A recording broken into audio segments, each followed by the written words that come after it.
उंगली के नाखून पर धारण भी करेंगे। आज हम गोवर्धन आज हम गोवर्धन परिक्रमा करेंगे। श्री श्री निताई गौर सुंदर का अनुगमन करते हुए हमने भोर से पहले ही परिक्रमा आरंभ कर दी। यह परिक्रमा 7 कोस 23 किलोमीटर की है।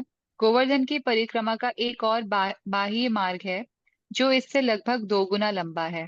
उस परिक्रमा के दौरान और अनेक लीलाएं स्थलियों के दर्शन किए जा सकते हैं। श्रील सनातन गोस्वामी अपनी साधना के अंग के रूप में प्रतिदिन वह परिक्रमा किया करते थे। सर्वप्रथम गोवर्धन पूजा करने के बाद नंद महाराज और ब्रजवासियों ने भी कृष्ण बलराम के साथ परिक्रमा की थी। आज भी ऐसे लोग हैं जो प्रतिदिन गोवर्धन परिक्रमा करते हैं। पूर्णिमा एवं अमावस्या के दिन परिक्रमा यात्रियों की संख्या बढ़ जाती है और गोवर्धन पूजा एवं गुरु पूर्णिमा, इसी दिन सनातन गोस्वामी का तिरोभाव भी हुआ। जैसे शुभ दिनों पर तो सैकड़ों हजारों तीर्थयात्री परिक्रमा करते हैं।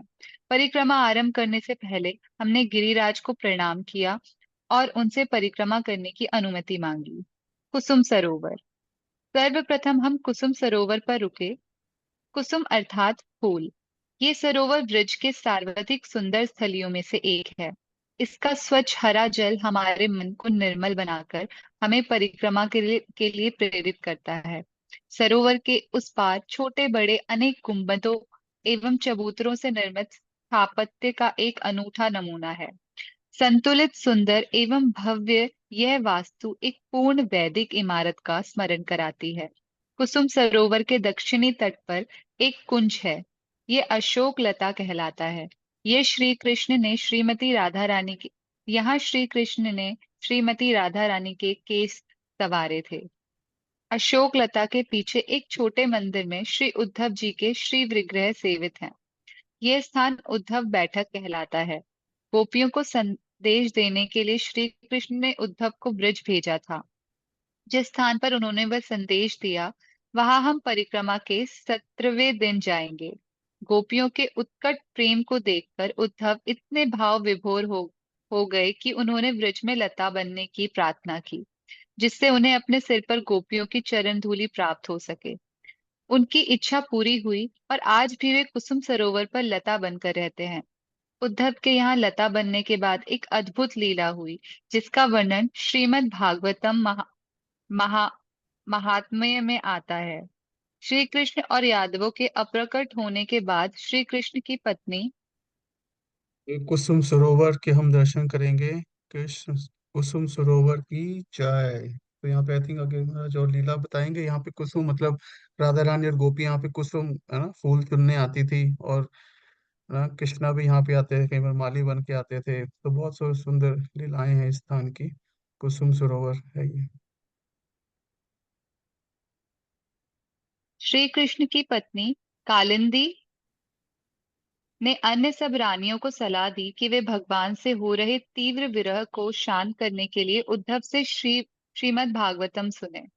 यमुना के यमुना की अवतार कालिंदी ने बताया कि जब श्री कृष्ण वृंदावन छोड़कर मथुरा गए थे, उस समय भी गोपियों ने अपनी पीड़ा को शांत करने के लिए भगवान के चचेरे भाई एवं घनिष्ठ मित्र उद्धव से श्री कृष्ण के विषय में सुना था।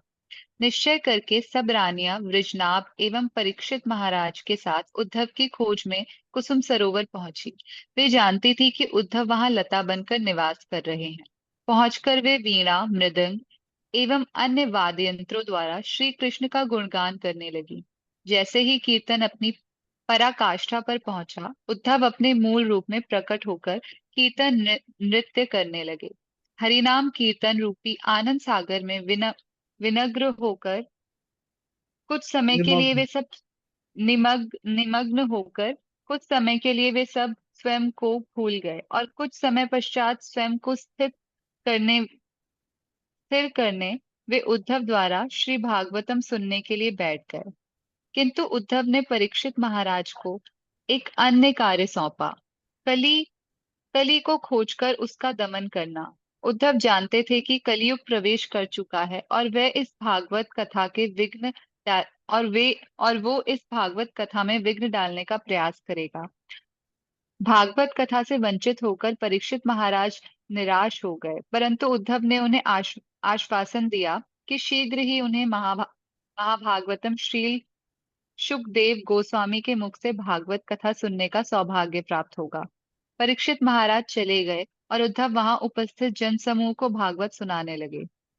जैसे जैसे जैसे जैसे कथा आगे बढ़ी, प्रत्येक श्रोता कथा में निम, निमग्न होने लगा। धीरे धीरे वे स्वयं भगवान की लीलाओं को देखने एवं उनमें प्रवेश करने लगे।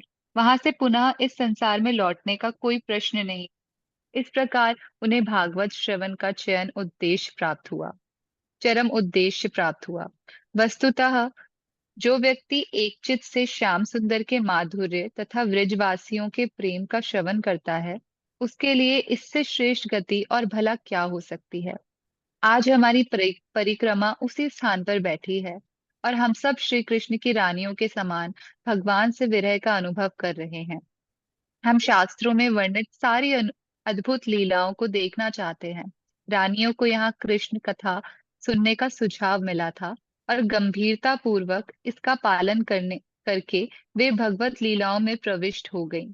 प्रार्थना है कि उत्सुकता एवं ध्यान पूर्वक श्रवण करके एक दिन हमें भी वो सौभाग्य प्राप्त होगा। हरे कृष्ण। थैंक यू माता जी। तो यहाँ पे भागवत महात्म्य से है ना, बहुत सुंदर कथा हमने सुनी यहाँ पे। तो ये श्रवण श्रवण की प्रोसेस है। हाँ, श्रवतम सा कथा कृष्णा, हाँ, पुण्य श्रवण कीर्तनम हृदयंतु स्तुति भद्राणी विधनोति सुहृदम। हाँ, तो यहाँ पे तो जो रानियां थी है ना, ऑलरेडी उनका हार्ट प्योर था, उनके हृदय में ऑलरेडी भगवान कृष्ण के लिए इतना प्रेम था कि एकदम से उनका मन भगवान की कथा में लग गया और इतना एब्जॉर्व होता गया कि वो उनकी लीला में प्रविष्ट कर गई कथा के माध्यम से। तो एक्चुअल में यह है, कथा ऐसा नहीं कि जस्ट कोई स्टोरी है, तो वो भगवान से अभिन्न है, जिस तरह भगवान का नाम भी भगवान से अभिन्न है। तो लेकिन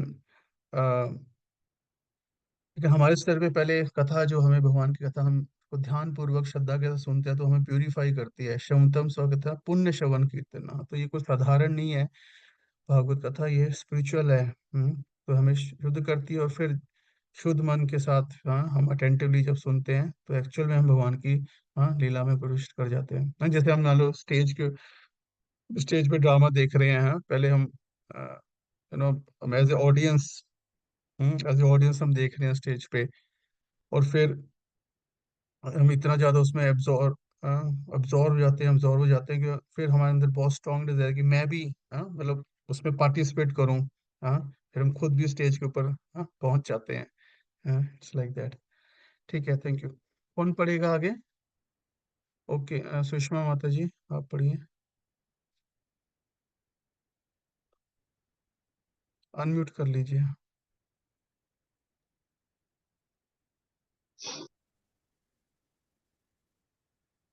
ऊपर करिएगा।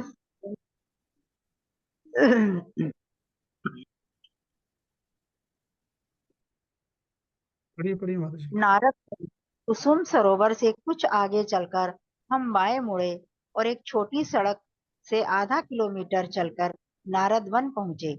इसी छोटे से वन में नारद मुनि ने नारद भक्ति सूत्र लिखे थे। भक्ति रत्नाकर के अनुसार उन्होंने वृंदा देवी के निर्देश पर यहाँ तप भी किया। नारद मुनि के मन में राधा कुंड पर राधा कृष्ण की रास लीला देखने की तीव्र अभिलाषा थी, परंतु पुरुष शरीर होने के कारण वे इन लीला स्थलियों में प्रवेश नहीं कर सकते थे। रास लीला में एकमात्र पुरुष श्री कृष्ण होते हैं। एक दिन इन्होंने अपने मन की बात वृंदा देवी से कही। वृंदा देवी ने उन्हें एक ऐसा उपयुक्त शरीर प्राप्त करने के लिए कहा जिसमें वे अपनी अभिलाषा पूरी कर सकें। वृंदा देवी उन्हें कुसुम सरोवर पर ले आई और जल में एक डुबकी लगाने के लिए कहा। बाहर निकलने पर नारद मुनि नारदी गोपी बन चुके थे। जहाँ नारद कुंड नामक कुंड है, निकट ही बने छोटे मंदिर में नारद मुनि के विग्रह हैं। हमने उनके चरण कमलों में सादर प्रणाम किया। नारद नारद मुनि की शिक्षाओं में श्रद्धा रखने वाले मनुष्य को भक्ति तथा परम प्रिय भगवान की प्राप्ति होती है। हाँ, वह परम प्रिय भगवान को प्राप्त करता है। नारद भक्ति सूत्र 84। श्याम वन एवं रत्न सिंहासन। परिक्रमा पथ पर लौटकर हम गोवर्धन गांव की ओर बढ़ने लगे। हमारी दाईं ओर श्याम वन है। एक रत्न सिंहासन का उल्लेख आता है, जिसके ऊपर बैठकर श्रीमती राधा रानी इस वन में अपनी लीलाओं का आनंद लेती थी।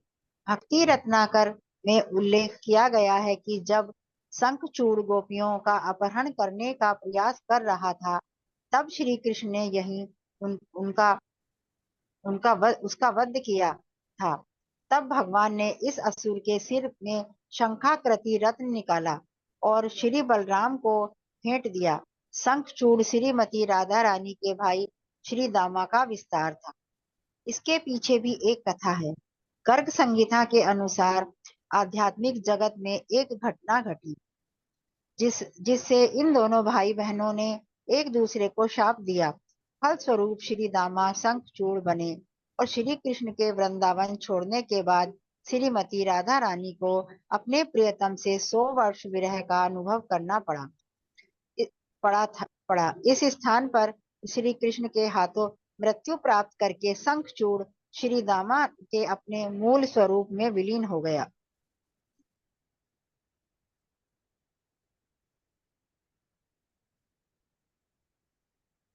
श्याम वन भी उन स्थानों में से एक है जहां गोवर्धन पर्वत दिखाई देने लगता है। श्याम वन और राधा कुंड के बीच गोवर्धन प्रायः लुप्त हो गया है। श्याम वन वह स्थान है जहां श्री चैतन्य महाप्रभु को गिरिराज के प्रथम दर्शन हुए थे। श्री चैतन्य चरितामृत मध्य 18-16 में इसका उल्लेख मिलता है। गोवर्धन पर्वत को देखते ही श्री चैतन्य महाप्रभु ने उन्हें दंडवत प्रणाम किया। गोवर्धन पर्वत की एक शिला का आलिंगन करके वे उन्मत्त हो गए। अंधकार छितराने लगा। गोवर्धन गांव की भीड़ भाड़ भरी गलियों में तीव्र गति से चलने वाली हमारी परिक्रमा की गति अब धीमी हो गई। कुछ पग चलने के पश्चात हम इस व्यस्त सड़क को छोड़कर दाहिने हाथ गली में मुड़ गए। यह गली हमें मानसी गंगा ले जाती है। मानसी ठीक है गंगा माता जी। ठीक है माता जी, थैंक यू। Thank you. जी, हरे कृष्ण। धन्यवाद। हरे कृष्ण। ओके शिखा माता जी, आप पढ़िए प्लीज।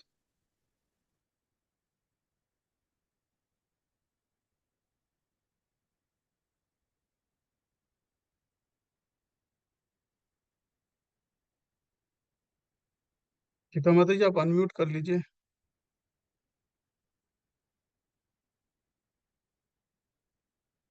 ओके, मे बी और कौन पढ़ेगा? ओके शार्ली माता जी। जिन्होंने हैंड रेज किया अपने हैंड रेज रखे, नेक्स्ट क्यू में वो पढ़ सकते हैं ना। ठीक है, अभी शार्ली माता जी कैन स्टार्ट। हरे कृष्णा प्रभु जी। हरे कृष्ण माता जी। ओके, एक ये मिनट। गोवर्धन से पढ़ना है ना प्रभु जी, गोवर्धन पर्वत। नहीं नहीं, मानसी गंगा से पढ़िए। अच्छा ठीक है प्रभु जी। मानसी गंगा। वात्सासुर का वध करने के पश्चात श्री कृष्ण के मित्र उनके ऊपर एक बछड़े की हत्या का आरोप लगाने लगे। उन्होंने कृष्ण को गंगा स्नान करके प्रायश्चित करने का सुझाव दिया। वैसे तो हम जानते हैं कि भगवान कभी किसी कार्य से दूषित नहीं हो सकते, और उनके ग्लानी मित्र भी यह जानते थे, बाल परंतु मित्र। उनके ग्वाल मित्र भी यह जानते थे, परंतु उनकी प्रसन्नता हेतु श्री कृष्ण ने यहाँ अपने मन से गंगा को प्रकट किया और उसके जल में स्नान किया, इसीलिए यह स्थान मानसी गंगा कहलाया। यह लीला गोवर्धन पूजा से एक दिन पहले दीपावली के दिन शुरू हुई थी। इस वर्ष दीपावली ठीक एक सप्ताह बाद है, और उस दिन मानसी गंगा हजारों तीर्थ यात्रियों के दीपकों से जगमगाती है। एक समय जब नंद महाराज एवं यशोदा गंगा स्नान के लिए जाना चाहते चाहते थे तो श्री कृष्ण ने उन्हें गंगा की बजाय मानसी गंगा में ही स्नान करने के लिए कहा। यहाँ का मधुर जल श्री कृष्ण की मधुर लीलाओं का एक मंच बना। मानसी गंगा एक बड़ा सरोवर है। एक दिन श्रीमती राधा रानी एवं गोपियां दूध दही के मटके लेकर मानसी गंगा पहुंची। वे उस पार जाना चाहती थीं। कृष्ण एक नाविक का वेश बनाकर आए और नौका में उन्हें उस पार ले जाने का प्रस्ताव रखा। उस नाव में पलाश की पत्तियां बिछाई गई थी। हे सखी, हे सखी, पत्तियां फैलाकर उसने हमें नौका में बिठाया और मधुर वचनों में कहा, मैं तुम्हें नदी के उस पार ले जाऊंगा। नदी के बीचों बीच पहुंचकर वह हमसे कर मांगने लगा। नौका को स्थिर रखने के बाद क्या वह कुटिलता पूर्वक उसे हिलाने नहीं लगा था? गोपाल चंपू। कृष्ण ने गोपियों को दूध दही आदि के रूप में कर चुकाने के लिए कहा। उन्होंने कहा कि यदि उन्हें ये सब नहीं खिलाया गया तो उनमें आगे नाव खेने की शक्ति नहीं है। देखते देखते कृष्ण सब कुछ खा गए। तत्पश्चात वे विश्राम करने लेट गए और गोपियों को उनके हाथ पैर दबाने के लिए कहा। गोपियों ने कहा कि यदि कृष्ण तुरंत नौका खेना आरंभ नहीं करेंगे तो वे सब उन्हें उठाकर नदी में फेंक देंगी। तो ये सुंदर लीला यहाँ पे मानसी गंगा में हुई थी। तो यह दर्शन कर सकते हैं किस प्रकार से कृष्ण नाविक बन के आए थे यहाँ पे, और गोपियों के साथ उन्होंने ये लीला की। उसके बाद नौका विहार किया, ऐसे हमारे मंदिर में नौका विहार किया जाता है। कुछ देर खेने के बाद कृष्ण फिर रुक गए। इस बार उन्होंने कहा कि अत्यधिक भारी होने के कारण नौका डूब रही है। गोपियों को विश्वास दिलाया कि इस विपदा से बचने के लिए उन्हें अपने खाली मटके तथा आभूषण फेंकने होंगे। भगवान की व्यवस्था से तभी तूफान आया और नौका हिलने लगी। श्रीमती राधा रानी इतनी भयभीत हुई कि उन्होंने नाविक के गले में बाहें डाल दी। उस समय उन्हें समझा कि वह कोई नहीं, उनके प्रियतम श्याम सुंदर हैं। मथुरा महात्म्य के अनुसार गोवर्धन परिक्रमा से पूर्व तीर्थ यात्रियों को मानसी गंगा में स्नान करके भगवान हरिदेव के दर्शन करने चाहिए। श्री चैतन्य महाप्रभु ने भी इस रीति का पालन किया था। अपने सिरों पर पवित्र जल की बूंदें छिड़ककर हमने एक संकरी गली पकड़ी और लाल पत्थर से बने श्री हरिदेव मंदिर की ओर चल पड़े। ठीक है, तो सभी जो है कुछ बूंदे छिड़क सकते हैं, हाँ, मानसी गंगा की। एक बार पहले दर्शन करा दें आपको मानसी गंगा के। हाँ, तो आप सभी थोड़ा सीढ़ियों से नीचे उतर के कुछ बूंदे अपने सिर पे डालिए और कुछ बूंदे अपने मुंह में डालिए और प्रणाम कीजिए मानसी गंगा को कि, है ना, भगवान की इतनी जो सुंदर लीलाएं हैं उसमें हमारा विश्वास बढ़े और हमारा हृदय जो है वो शुद्ध हो। श्री मानसी गंगा की जय। ठीक है माता जी, पढ़िए। हरिदेव मंदिर। श्री हरिदेव के विग्रह श्यामल हैं। उन्होंने गोवर्धन धारण किया है और वे अपने चरण कमलों पर प्रणाम करने वाले भक्तों पर करुणा पूर्वक मुस्कुराते हैं। परिक्रमा के दूसरे दिन हम बता चुके हैं कि हरिदेव ब्रज के 4 प्रमुख विग्रहों में से एक हैं। मूल हरिदेव विग्रह की स्थापना ब्रजनाभ ने की थी, परंतु औरंगजेब के आक्रमणों के दौरान उन्हें राजधानी नामक स्थान पर स्थानांतरित कर दिया गया। आज मंदिर में उनके प्रतिभू रूप की पूजा होती है।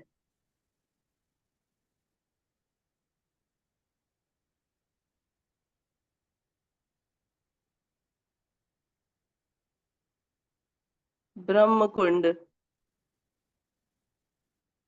मथुरा खंड में गोवर्धन पर स्थित ब्रह्मकुंड की महिमाओं का निम्नलिखित उल्लेख है। कुंड में स्नान करके ब्रह्मा जी ने श्री कृष्ण को संतुष्ट किया। उस समय इंद्रदेव एवं अन्य देवताओं ने निकट ही अन्य कुंडों का निर्माण किया। मथुरा महात्म्य श्लोका 432। ब्रह्मकुंड मानसी गंगा से लगकर है। जिस गली से होकर हम हरिदेव मंदिर पहुंचे थे उसी मार्ग पर थोड़ा आगे ब्रह्मकुंड स्थित है। हरिदेव के सम्मुख भाव विभोर नृत्य करने के बाद श्री चैतन्य महाप्रभु ने मंदिर में रात बिताने का निश्चय किया। बलभद्र भट्टाचार्य ने ब्रह्म कुंड पर उनके लिए रंधन किया और कुंड में स्नान करके महाप्रभु ने प्रसाद ग्रहण किया। अगले दिन महाप्रभु ने गोवर्धन परिक्रमा आरंभ की। अपने भावों को कठिनाई से रोककर वे चलते हुए श्रीमद् भागवतम के श्लोक 10.21.18 का अनवरत उच्चारण करते रहे। श्लोक पढ़ना है प्रभु जी। राम इंद्रि बला हरिदास वर्यो यद राम कृष्ण चरण स्पर्श प्रमोदः मानं तनोति सहगणयो योत्सयोर्यतः पानी सुयव स्कंद कंदर मूल है। पढ़िए ट्रांसलेशन। हे सखियों, भगवान हरि के समस्त भक्तों में है गोवर्धन पर्वत सर्वश्रेष्ठ है। यह पर्वत अपनी कंदराओं, फल फूलों, सब्जियों, शीतल जल एवं कोमल घास के द्वारा भगवान कृष्ण एवं बलराम तथा उनकी गायों, बछड़ों और ग्वाल वालों की सब आवश्यकताओं की पूर्ति करता है।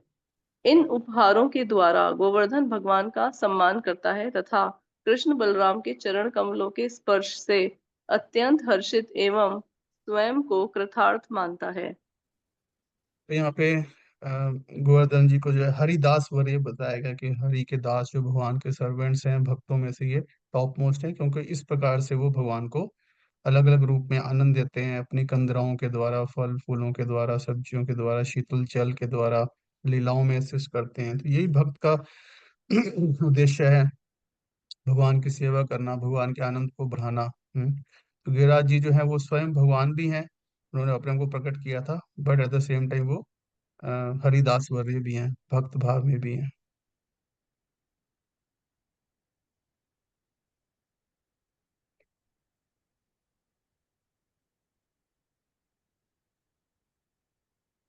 गोवर्धन पर्वत भगवान से अभिन्न भी हैं और उनके सर्वश्रेष्ठ भक्त हरिदास वर्य भी हैं। शील प्रभुपाद लिखते हैं, आज भी गोवर्धन पर्वत का सम्मान श्री कृष्ण के रूप में किया जाता है। महान भक्त गोवर्धन शिला ले जाते हैं और मंदिरों में श्री कृष्ण के विग्रहों के सम्मान ही उसकी पूजा सेवा करते हैं। श्री कृष्ण 21वां। दान घाटी। हम पुनः गोवर्धन गांव के मध्य चलने लगे। रिक्शा, ट्रैक्टर और गायों के किनारे चलते हुए दाएं मुड़कर हम मथुरा मार्ग पर आए। आगे चलकर यह मार्ग गोवर्धन पर्वत के ऊपर से गुजरता हुआ गोवर्धन के उस ओर ले जाता है। यह स्थान दान घाटी कहलाता है, अर्थात जहाँ श्री कृष्ण ने कर वसूली की थी। एक दिन गोपियां यज्ञ के लिए गोविंद कुंड जा रही थीं। उनके पास यज्ञ के लिए दूध, दही इत्यादि वस्तुएं थीं। श्री कृष्ण और उनके गोप मित्रों ने उन्हें यहाँ रोक लिया और कर के रूप में दूध, दही आदि मांगने लगे। दोनों के बीच एक विनोदपूर्ण वार्तालाप हुआ। ये हम देख सकते हैं यहाँ पे दान घाटी, जब हम एंटर करते हैं ना, जो मेन है, यहाँ पे लेफ्ट साइड पे मंदिर भी बना हुआ है, दैट इज दान घाटी।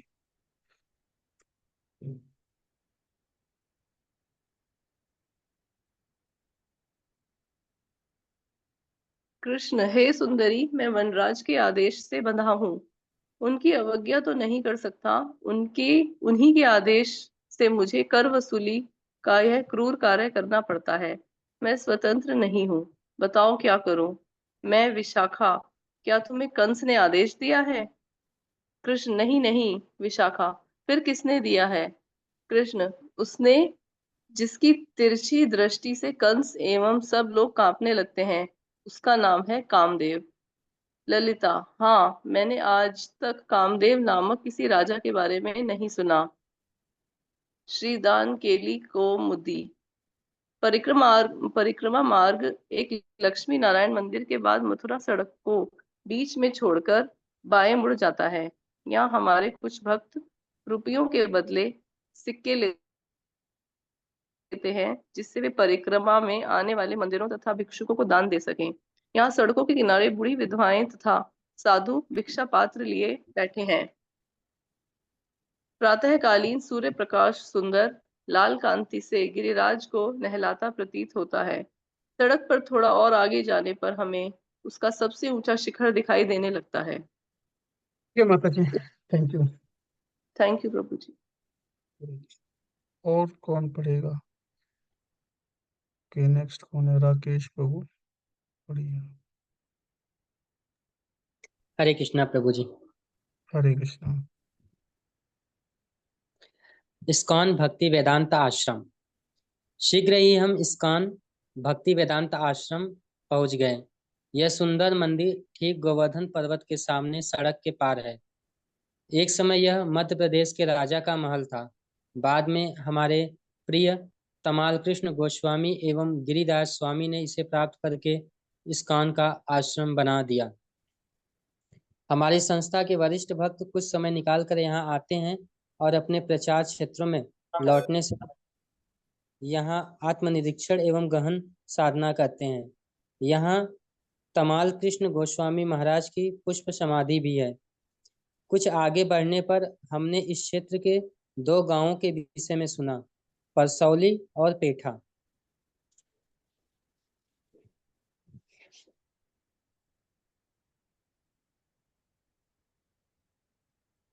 परसौली गोवर्धन गांव से 2 किलोमीटर दक्षिण पूर्व में है और पेठा उसी सड़क पर 3 किलोमीटर आगे है। वर्तमान में परसौली मोहम्मदपुर कहलाता है। यहाँ श्री कृष्ण एवं गोपियों ने वसंत रासलीला की थी। यही चंद्र सरोवर है जहाँ भगवान ने विश्राम किया था तथा यहाँ वैष्णव कवि सूरदास की समाधि एवं भजन कुटीर भी है। पेठा वह स्थान है जहाँ रासलीला के दौरान गोपियों के साथ विनोद करने के लिए श्री कृष्ण सहसा अदृश्य हो गए थे। कुछ समय बाद वे अपने चतुर्भुज नारायण रूप में प्रकट हुए। श्री कृष्ण की खोज करते हुए गोपियां उस कुंज के पास आई जहां भगवान थे, परंतु वे चतुर्भुज रूप धारण किए श्री कृष्ण को पहचान नहीं पाई। उन्होंने भगवान नारायण को प्रणाम किया और उनसे पूछा कि क्या उन्होंने नंद नंदन को कहीं देखा है। कुछ क्षणों पश्चात श्रीमती राधा रानी वहां पहुंची। श्रीमती राधा रानी के सम्मुख श्री कृष्ण को अपनी 2 अतिरिक्त भुजाएं छिपानी पड़ी। भरसक प्रयत्न करने पर भी श्री कृष्ण अपनी 4 भुजाएं धारण नहीं रख सके। ऐसी शक्ति है श्रीमती राधा रानी के दिव्य प्रेम की। सूर्य किरणों में गोवर्धन शिलाएं झूम रही हैं। हरे कृष्ण महामंत्र के कीर्तन में के बीच में जय गिरि गोवर्धन का उद्घोष हमारे कीर्तन को पराकाष्ठा पर पहुंचा देता है। गोवर्धन पर श्री कृष्ण और उनके सखाओं की लीलाओं का स्मरण करके हम आनंद ले रहे हैं और गिरिराज का वर्ण स्वर्णिम से धवल और फिर गहरा बैगनी हो रहा है। तीर्थ यात्रियों, ये परिक्रमा हो रही है और यहाँ पे हम देख रहे हैं, यहाँ पे हिज होलीनेस गोपाल कृष्ण गोस्वामी महाराज, उनके साथ में हिज होलीनेस लोकनाथ स्वामी महाराज, और इतने सारे भक्त जैन गोवर्धन परिक्रमा यहाँ पे कर रहे हैं।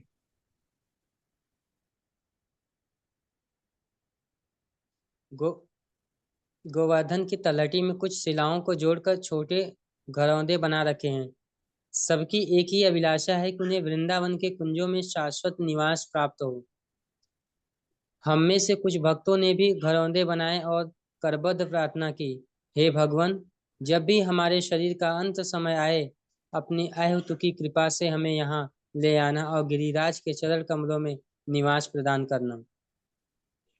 जब श्रील प्रभुपाद अपने शिष्यों को गोवर्धन परिक्रमा पर लाए थे, उन्होंने सबको सचेत किया कि वे न तो शिलाओं को पैर से छुएं और न ही उन्हें अपने साथ ले जाएं। केवल वैष्णवों के हाथों प्राप्त होने तथा गुरु की अनुमति होने पर ही हम गोवर्धन शिला को ब्रज से बाहर ले जाकर उनकी पूजा कर सकते हैं। कोमल बालुई परिक्रमा मार्ग अनेक छोटे मंदिरों से होकर गुजरता है। प्रत्येक मंदिर के विग्रह की विशेष महिमा है।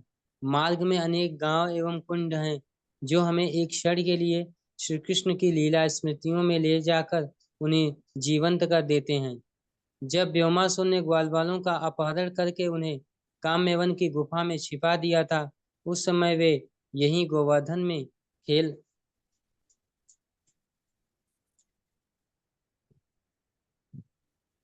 प्रभु जी इसको अलग करिए। खेल रहे थे।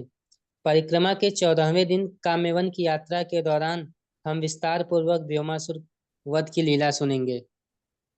अनियोर। कीर्तन करते हुए 2 किलोमीटर चलने के बाद हम अनियोर गांव पहुंचे। इसी स्थान पर नंद महाराज एवं ब्रजवासियों ने सर्वप्रथम गोवर्धन पूजा की थी। नंद महाराज द्वारा इंद्र पूजा की तैयारी देखकर श्री कृष्ण ने उनसे आग्रह किया कि वे उन सब वस्तुओं से गोवर्धन पर्वत, गायों तथा ब्राह्मणों की पूजा करें। श्री कृष्ण द्वारा विस्तार पूर्वक दिए गए निर्देशों का पालन करके ब्रजवासियों ने विशाल मात्रा में व्यंजन बनाए। पूरियों, लड्डियों तथा अन्य मिष्टानों के पर्वत बन गए तथा सब्जियों, खीर, दही तथा अन्य दूध उत्पादों के कुंड भर गए और फिर गिरिराज पर्वत को इन सब का भोग लगाया। उस समय श्री कृष्ण ने अलग से एक अति विशालकाय रूप धारण किया। स्वयं को गोवर्धन पर्वत से अभिन्न बताते हुए वे सारे व्यंजन खाने लगे। कृष्णस्त्वन्यं रूपं गोप विष्णुरं गतः शैलो अस्मित्र ब्रुवन् भूरि बलिमाद्मत बृहत् हुआ। तब श्री कृष्ण ने ग्वालों में विश्वास उत्पन्न करने के लिए एक अभूतपूर्व रूप धारण कर लिया और मैं ही गोवर्धन पर्वत हूँ, यह घोषणा करके सारा भोजन खा लिया।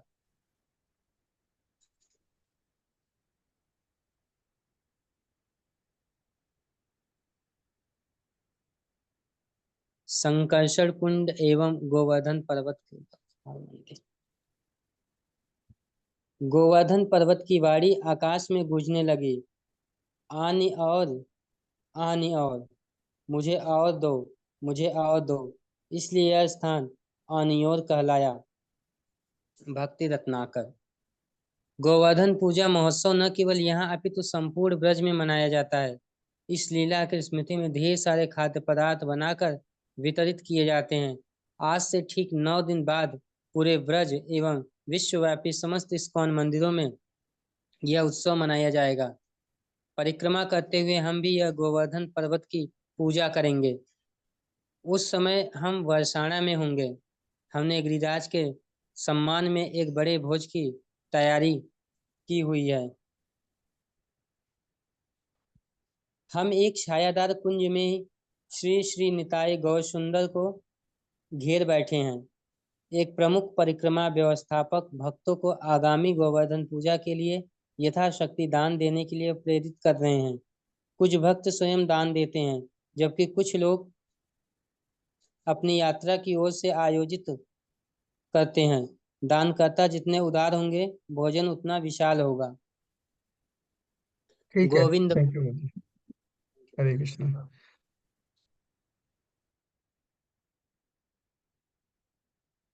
ओके, और कौन पढ़ेगा?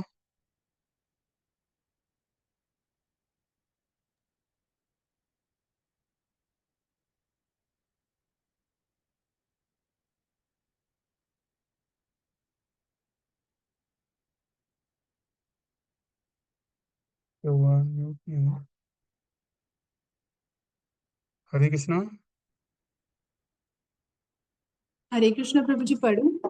हाँ हाँ, पढ़िए। गोविंद कुंड। हम पुनः आगे बढ़े। लगभग 400 मीटर दूरी पर गोविंद कुंड है। श्री कृष्ण द्वारा गोवर्धन पर्वत नीचे रखे जाने के बाद इंद्रदेव ने दूध, गंगा जल, तुलसी, मंजरियों तथा कमल पुष्पों से श्री कृष्ण का अभिषेक किया था। उसी से इस कुंड का निर्माण हुआ। गोवर्धन पूजा कार्तिक मास शुक्ल पक्ष की प्रतिपदा को हुई। अगले दिन यम द्वितीया थी। उस दिन सारे ब्रजवासी यमराज और यमुना देवी की पूजा करने मथुरा के विश्राम घाट गए। तीसरे दिन क्रुद्ध इंद्र ने मूसलाधार वर्षा और तूफान भेजकर ब्रज पर आक्रमण कर दिया। ब्रजवासियों की रक्षा के लिए श्री कृष्ण ने गोवर्धन पर्वत उठा लिया। 7 दिन निरंतर वर्षा होती रही। अंततः इंद्र को अपने भारी अपराध की अनुभूति हुई और नवमी के दिन उन्होंने वर्षा रोक दी। तत्पश्चात दशमी के दिन वे श्री कृष्ण से क्षमा याचना तथा उनकी पूजा करने यहाँ गोविंद कुंड पर आए। इंद्रदेव अपने साथ सुरभि को लाए, जिसने अपने दूध से श्री कृष्ण का अभिषेक किया। तब से श्री कृष्ण गोविंद नाम से विख्यात हो गए, अर्थात वह जो गायों, इंद्रियों एवं भूमि को आनंद प्रदान करते हैं। हम यहाँ प्रातःकालीन कथा के लिए रुके। कथा के लिए यहाँ एक विशाल पंडाल लगाया गया है, जिसके ऊपर लोहे की चादरें लगी हैं। अनेक बंदर उत्सुकता पूर्वक उन चादरों के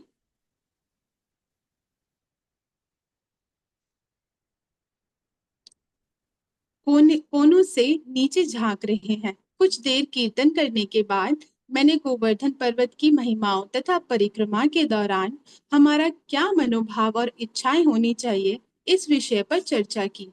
मैं विचार करने लगा कि जब श्री चैतन्य महाप्रभु ब्रज परिक्रमा पर थे, तो उस समय उनके साथ केवल 2 अनुयायी थे, परंतु आज वह ब्रजमंडल परिक्रमा पर अपने सैकड़ों भक्तों का नेतृत्व कर रहे हैं। श्री निताई गौर सुंदर की जय।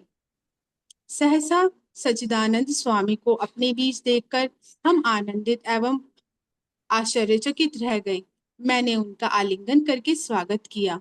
3 बार उच्च स्वर में हरि बोल बोलकर भक्तों ने उनका अभिनंदन किया।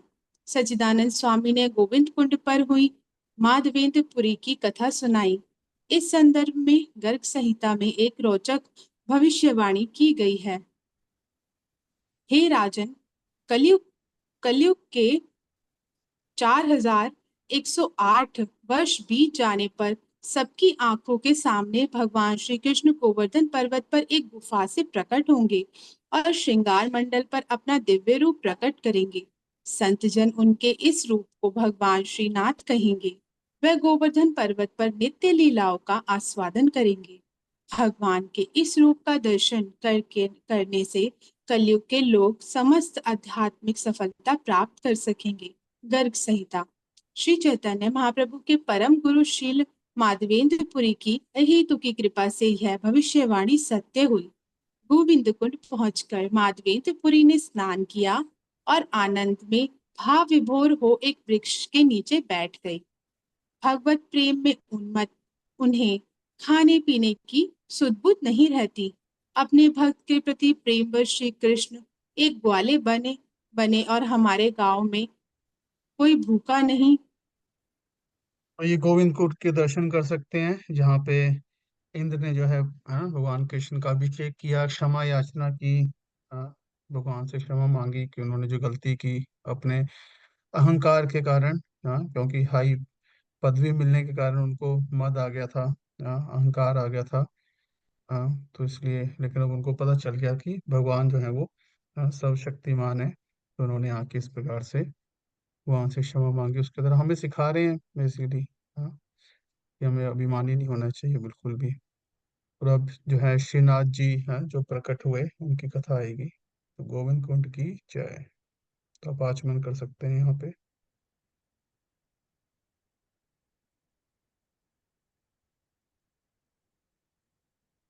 हमारे गांव में कोई भूखा नहीं रहता, यह कहकर उन्हें दूध का मटका दिया।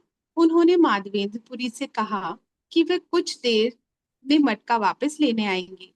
बालक के सुंदर रूप को देख एवं मधुर वाणी सुनकर माधवेंद्र मंत्रमुग्ध रह गई। बहुत देर प्रतीक्षा करने पर भी वह बालक लौटकर नहीं आया।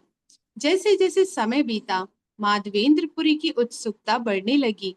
निद्रा का प्रश्न ही नहीं था। पूरी रात जागकर वह हरि नाम जप करते रहे। रात्रि के अंतिम प्रहर में उन्हें थोड़ी झपकी आ गई और उन्होंने स्वप्न में पुनः उस सर्वाकर्षक ग्वाले को देखा।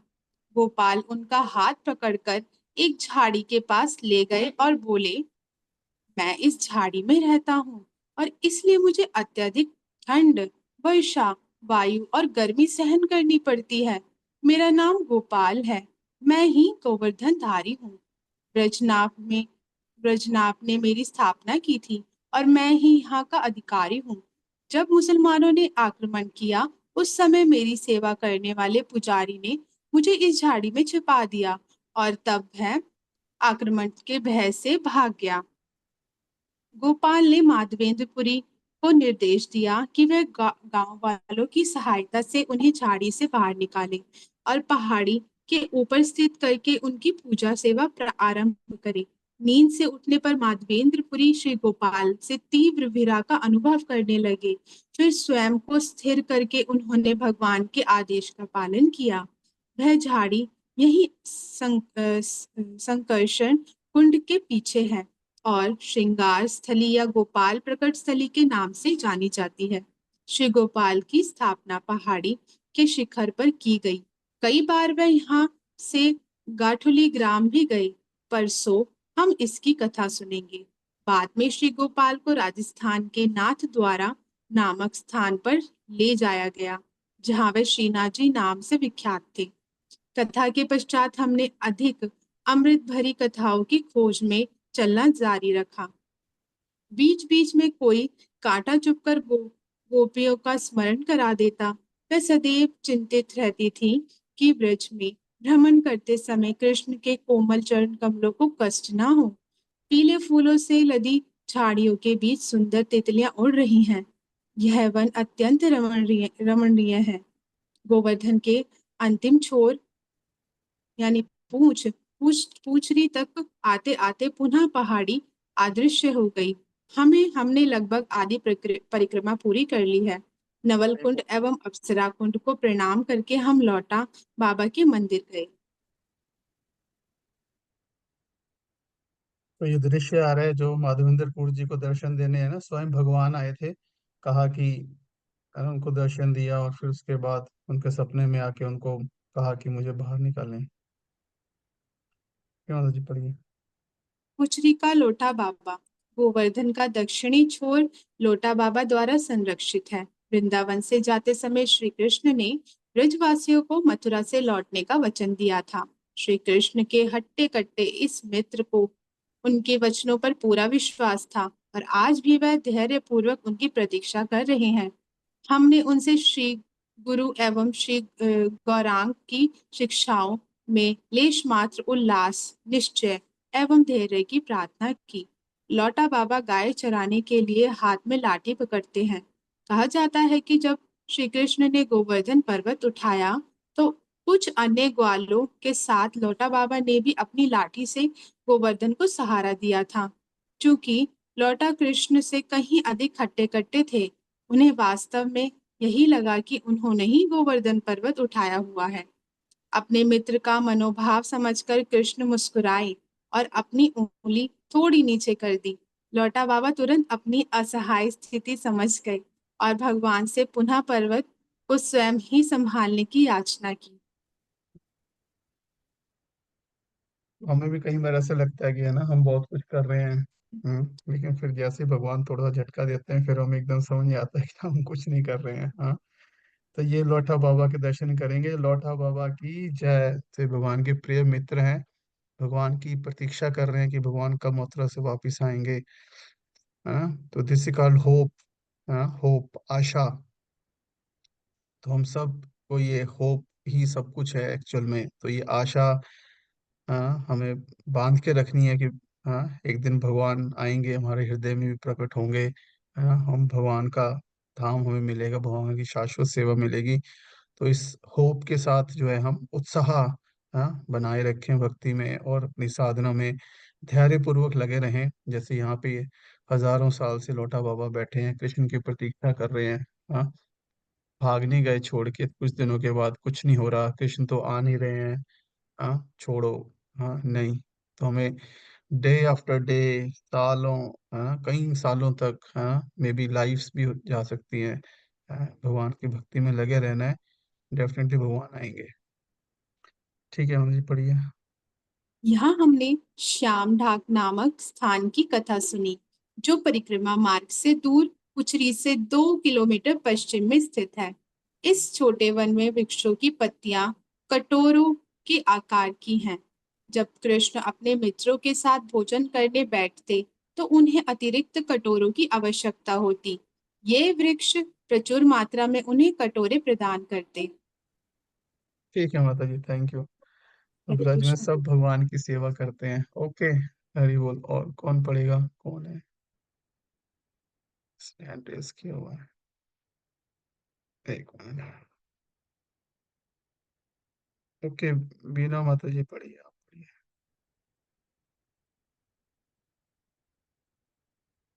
अनम्यूट कर लीजिए माता जी फटाफट।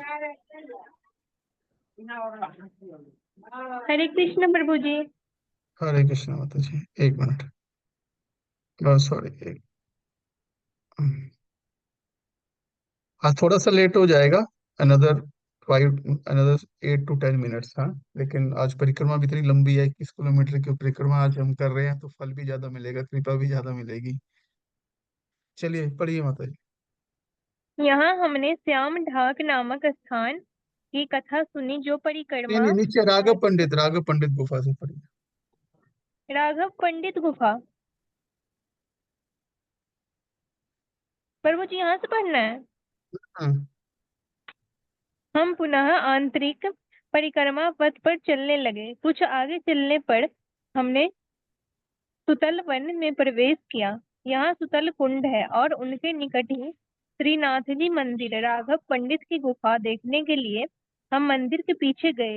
यही राधा कृष्ण की लीला स्थली है तथा राघव पंडित की भजन स्थली है। इस समय केवल गुफा के प्रवेश द्वारा तक ही जाना संभव है, क्योंकि भीतरी भाग को मुहर बंद किया हुआ है।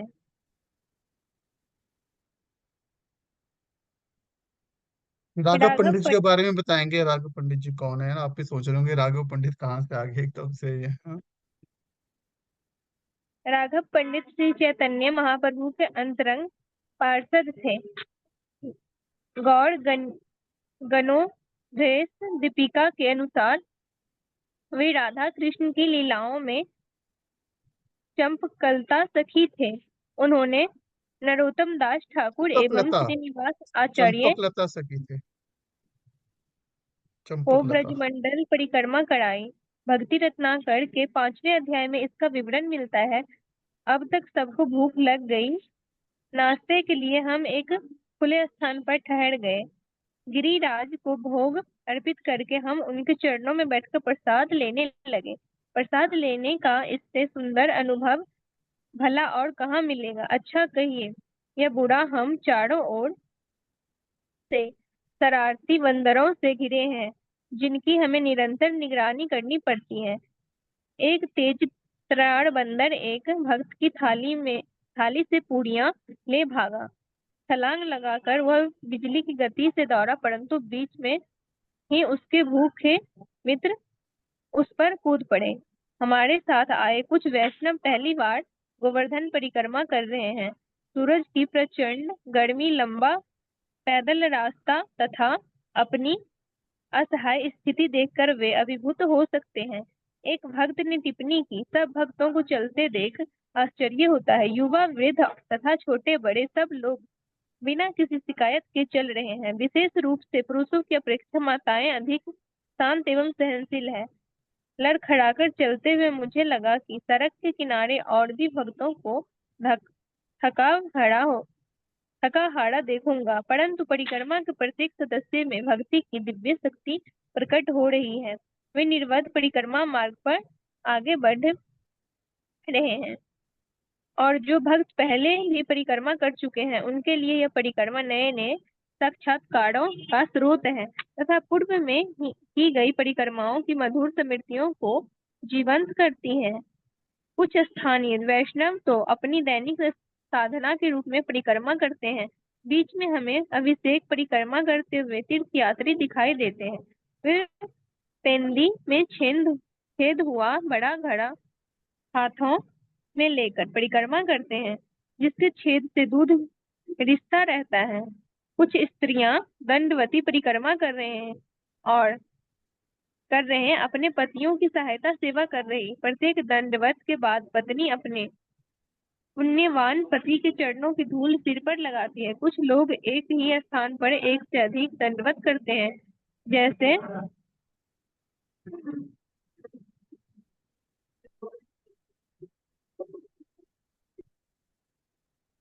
प्रभु जी क्या है लिखा हुआ। हिंदी की गिनती मुझे भी नहीं आती पढ़नी। क्या है ये? 108 क्या है ये? एनीवे जो भी 108 है और इसी आगे। प्रकार आगे बढ़ते हुए गोवर्धन की पूरी परिक्रमा करते हैं। चाहे आप कैसे भी करें, गोवर्धन परिक्रमा एक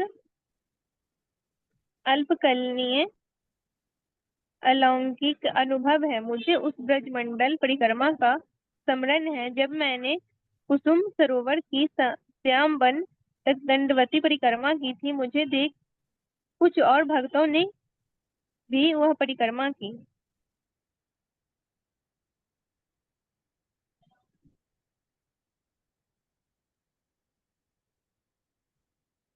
हम्म, कदम वन प्रसाद के बाद परिक्रमा जारी करते हुए हम शीघ्र ही कदम वन पहुंच गए। यहाँ हम ब्रज धूलि में लोटपोट हुए। मान्यता है ऐसा करने से व्यक्ति सहज ही कृष्ण प्रेम प्राप्त कर सकता है। इस वन में 3 कुंड है। तीनों कुंड पास पास तथा परिक्रमा मार्ग के बाईं ओर है। ये है इंद्र कुंड, सुरभि कुंड तथा ऐरावत कुंड। कहा जाता है जब इंद्रदेव अपने अपराध की क्षमा मांगते हुए श्री कृष्ण के चरण कमलों पर गिरे, उस समय अपने आंसुओं से इंद्र कुंड का निर्माण हुआ। जिस स्थान पर सुरभि ने इंद्र की ओर से याचना तथा सुंदर स्तुतियां की वहां आज सुरभि कुंड है। और जिस स्थान पर इंद्रदेव के वाहन ऐरावत हाथी ने गंगा जल से श्री कृष्ण का अभिषेक किया, वहां ऐरावत कुंड है। जतिपुर कदम वन के बाद हम जतिपुर पहुंचे। यति अर्थात सन्यासी और पुर अर्थात नगर। इस स्थान का नाम माधवेंद्रपुरी के नाम पर पड़ा। वे एक सन्यासी यति थे और कुछ समय यहाँ रहे थे। मुखारविंद जीतपुर गांव के बीच तथा गोवर्धन पर्वत के निकट है। श्रीपाद वट्टवाचार्य के अनुयायी इस स्थान को गिरिराज का कमल मुख मानते हैं। यहाँ तक गौड़ीय वैष्णवों की बात है। गिरिराज का मुख राधा कुंड एवं श्याम कुंड के निकट है। प्रतिदिन तीर्थयात्री वहां गोवर्धन पर सैकड़ों लीटर दूध चढ़ाते हैं। जतिपुर से निकलने पर हमें थोड़ी दूरी तक गोवर्धन पर्वत के निकट दर्शन प्राप्त हुए। तब परिक्रमा मार्ग बाएं मुड़ गया और कुछ समय वही तरह से होता हुआ पुनः रेतीले मार्ग पर आ गया। माता जी आपकी आवाज क्लियर तक नहीं है, थोड़ा ऊंचा बोलिए, थोड़ा क्लियर। इस समय तक हमारा परिक्रमा दल थोड़ा तितर बितर हो गया। कुछ देर चलकर हम दक्षिण दिशा से गोवर्धन गांव में प्रविष्ट हुए। यहाँ हमें सकरी गलियों तथा व्यस्त यातायात से गुजरना पड़ा। गांव से बाहर गोवर्धन कुछ देर चलकर हम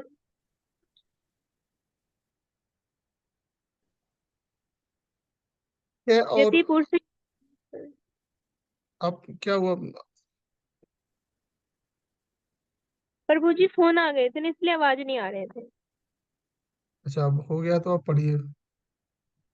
जतिपुर से निकलने पर हमें थोड़ी दूरी तक गोवर्धन पर्वत के निकट दर्शन प्राप्त हुए। तब परिक्रमा मार्ग बाएं मुड़ गया और कुछ समय पक्की सड़क से होता हुआ पुनः रेतीली मार्ग पर आ गया। इस समय तक हमारा परिक्रमा दल थोड़ा तितर बितर हो गया। कुछ देर चलकर हम दक्षिण दिशा से गोवर्धन गांव में प्रविष्ट हुए। पुनः हमें सकरी गलियों तथा व्यस्त यातायात से गुजरना पड़ा। गांव से बाहर निकलते पूर्वतः शांति है। ब्रजवासी शीतल जल लेकर सड़क के किनारे खड़े होकर परिक्रमा करने वालों भक्तों को प्रेम पूर्वक आमंत्रित कर रहे हैं। सखी स्थली कुछ ही देर में हम सखी स्थली पहुंच गए। यहाँ चंद्रावली अपने पति गोवर्धन मल के साथ रहती थी। गोवर्धन श्रीमती राधा रानी के पति अभिमन्यु के घनिष्ठ मित्र थे। यही चंद्रावली श्री कृष्ण से मिलती थी। उन्हें श्रीमती राधा रानी की अलैंगिक प्रतिद्वंदी माना जाता है। यहाँ सखी कुंड है। कहा जाता है कि चंद्रावली की 64 सखियों ने इसका निर्माण किया था। भक्ति रत्नाकर में वर्णन किया गया है कि एक दिन श्री रघुनाथ दास गोस्वामी को सखी स्थली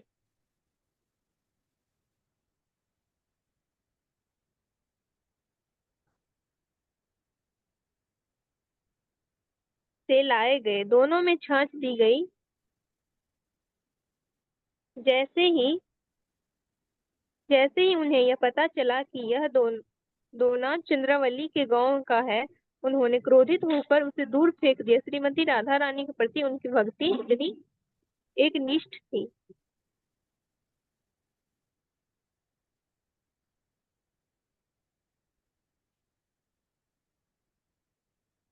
कुछ समय पश्चात जब रघुनाथ दास शांत हुए, उन्होंने दास दोना लाने वाले वैष्णव को आदेश दिया कि पुनः कभी सखी स्थली न जाएं, क्योंकि वह चंद्रावली का गांव है। यह सुनकर दास को शुद्ध भक्तों के दिव्य कार्यों का कुछ मान हुआ और समझ आया कि किस प्रकार वे सदैव अपने नित्य आध्यात्मिक स्वरूप में स्थित रहते हैं। भक्ति रत्नाकर उद्धव कुंड के सुंदर ठीक है दर्शन माता के जी, हरे कृष्णा, थैंक यू। और कौन पढ़ेगा? लास्ट है अब उद्धव कुंड के बाद हमारी परिक्रमा खत्म हो रही है। सुनीता माता जी, आप कर सकते हो अनम्यूट अगर आप स्टिल पढ़ना चाहते हो। हरे कृष्णा चलिए, प्रभु जी, दंडवत प्रणाम। दंड प्रणाम माता जी, प्लीज पढ़िए। उद्धव कुंड के सुंदर दर्शन की उत्कंठा में भक्तों का उत्साह बढ़ने लगता है। कुछ कुछ कुछ भक्तों ने छायादार वृक्ष में विश्राम और कीर्तन किया, जबकि कुछ भक्तों ने थकान में राहत पाने के लिए कुंड में डुबकी लगा दी। कुछ भक्त स्नान के बाद कुंड की सीढ़ियों पर बैठकर गायत्री करने लगे। इस बीच पीछे छोटे भक्त भी हमारे साथ आ गए। श्री कृष्ण के प्रति गोपियों के उत्कट प्रेम को देखकर यही उद्धव जी ने ब्रज में लता बनने की प्रार्थना की थी। कुसुम सरोवर तथा उद्धव बैठक ठीक हमारे पीछे गोवर्धन के उस पार है। कुछ समय पहले उद्धव कुंड के तट पर स्थापित प्राचीन राधा उद्धव बिहारी विग्रह के स्थान पर नए विग्रह की स्थापना की गई। ये उद्धव कुंड है, यहाँ दर्शन कर सकते हैं उद्धव कुंड जी के, प्रणाम करके आचमन कर सकते हैं। उद्धव कुंड की जय। पढ़िए माता जी। यहाँ से राधा कुंड लगभग 4 किलोमीटर दूर है। एक समय था जब गोवर्धन पर्वत राधा कुंड श्याम कुंड तक दृष्टिगोचर होता था। श्री कृष्ण अपनी गायों के साथ नंदग्राम से यहाँ आते और गोपियों के साथ नृत्य करते, अपने मित्रों के साथ खेलते और अनेक आनंद भरी लीलाएं करते। उद्धव कुंड से थोड़ा आगे बढ़े, नहर पार करने के बाद हमारी दाईं ओर उड़िया शैली में बना एक विशाल मंदिर आया। श्री चैतन्य महाप्रभु के इस मंदिर में उनकी अत्यंत सुंदर एवं विशाल त्रिमूर्ति है।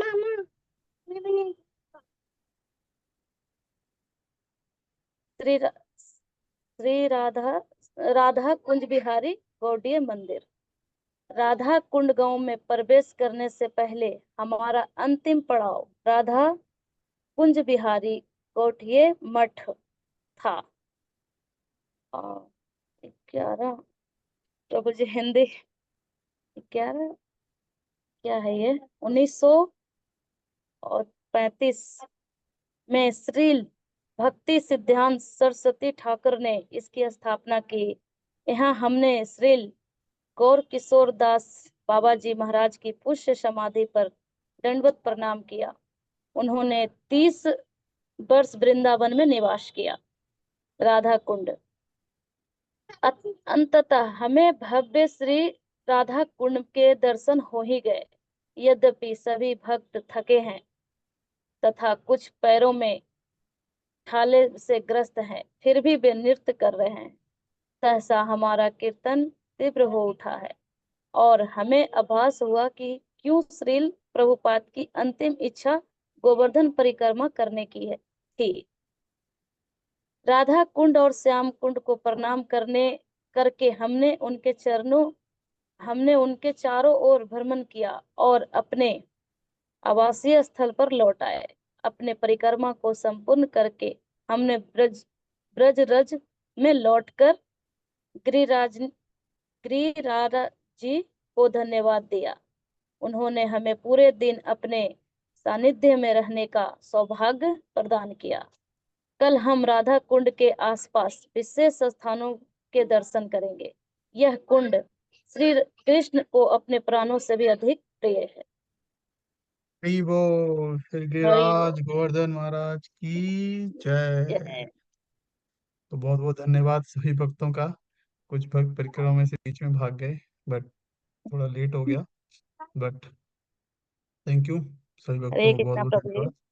हरे दंडवत कृष्णा। प्रणाम प्रभु जी। प्रणाम। तो के लेट हो गया, फिर भी अगर किसी का कोई पॉइंट हो, कुछ अगर शेयर करना चाहते हैं, कुछ question anything, otherwise will close. तो कल जो है बहुत ही जो है शुभ दिन है। कल जो है आ,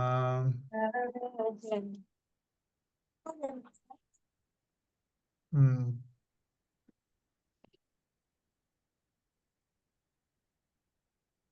कल जो है 24 तारीख है और बहुलाष्टमी का दिन है।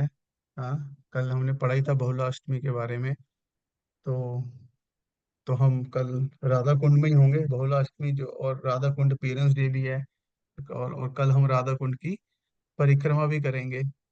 तो इससे अच्छा और क्या हो सकता है कि कल राधा कुंड के प्राकट्य वाले दिन हम कल राधा कुंड की परिक्रमा करेंगे, उसके चारों तरफ जो मेन स्थान है उनका दर्शन करेंगे। जय। ठीक है, तो यहीं क्लोज करते हैं। शिव भज मंडल परिक्रमा की जय। कार्तिक दामोदर मास की जय। जगत गुरु श्रील प्रभुपाद की जय। निताई गौर प्रेमानंदे। हरि हरि बोल। हरे कृष्णा।